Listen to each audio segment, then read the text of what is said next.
శ్రీమాత్రే నమః. మిత్రులందరికీ శుభోదయం. ఈరోజు శ్రీ విశ్వావసనామ సంవత్సర శ్రావణ శుద్ధ పంచమి మంగళవారం. ఈరోజు ఉత్తర నక్షత్రం. ఈరోజు జూలై 29, 2025 తేదీ మంగళవారం. ఈరోజు దుర్ముహూర్తం ఉదయం 8:21 9:05 వరకు ఉంది. మరలా తిరిగి దుర్ముహూర్తం రాత్రి 10:59 11:43 వరకు కూడా దుర్ముహూర్తం ఇవ్వడం జరిగింది. ఈరోజు పంచాంగరీత్యా ఈ రకమైనటువంటి ఫలితాలు గోచరిస్తున్నాయి. అలాగే ఈరోజు నక్షత్రం అయినటువంటి ఉత్తర నక్షత్రం ఎవరికి దారావాలని కుదురుతుందో మనం పరిశీలించినట్లయితే భరణి, రోహిణి, మృగశిర, పునరుసు, ఆశ్లేష, పొబ్బ, హస్త, చిత్త, విశాఖ, జ్యేష్ఠ, పూర్వాషాఢ, శ్రవణం, పూర్వభద్ర, రేవతి.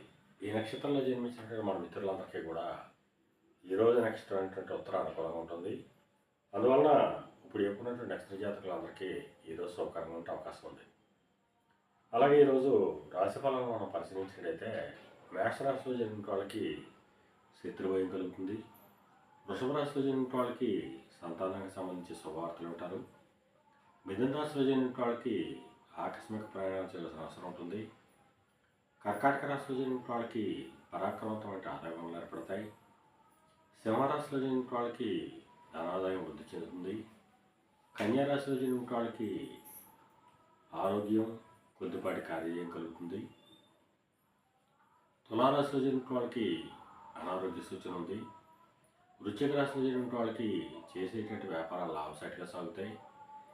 ధనురాశిలో జన్మిన వాళ్ళకి ఉద్యోగ అవకాశాలు పెరుగుతాయి.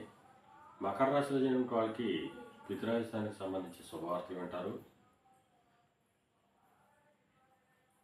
కుంభరాశిలో జన్మిన వాళ్ళకి అనారోగ్య సూచన, ధనవ్యయం కలుగుతుంది. మేన రాశిలో జన్మిన వాళ్ళకి కాలత్రపూర్వక ధనలాభం కలుగుతుంది, ఆరోగ్యం చేకూరుతుంది. ఈరోజు ద్వాదశ రాశి యొక్క ఫలితాలు ఈ రకంగా తెలియజేయడం జరిగింది.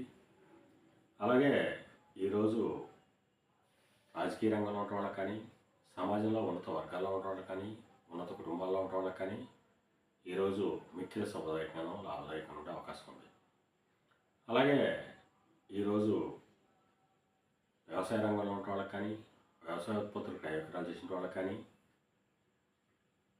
ఎలక్ట్రికల్ డిపార్ట్మెంట్లో ఉన్న వాళ్ళకి కానీ, ఎలక్ట్రికల్ వస్తువులు క్రయ విక్రయాలు చేసిన వాళ్ళకి కానీ ఈరోజు మిక్కిలి శుభదాయకంగానూ లాభదాయకంగా ఉండే అవకాశం ఉంది.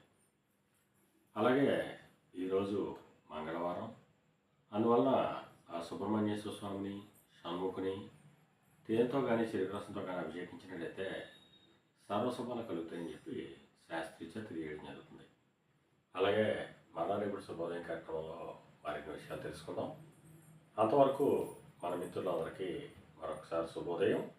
ఇట్లు మీ పెద్దబాబు సిద్ధాంతి గొల్లాల మామిడాడు.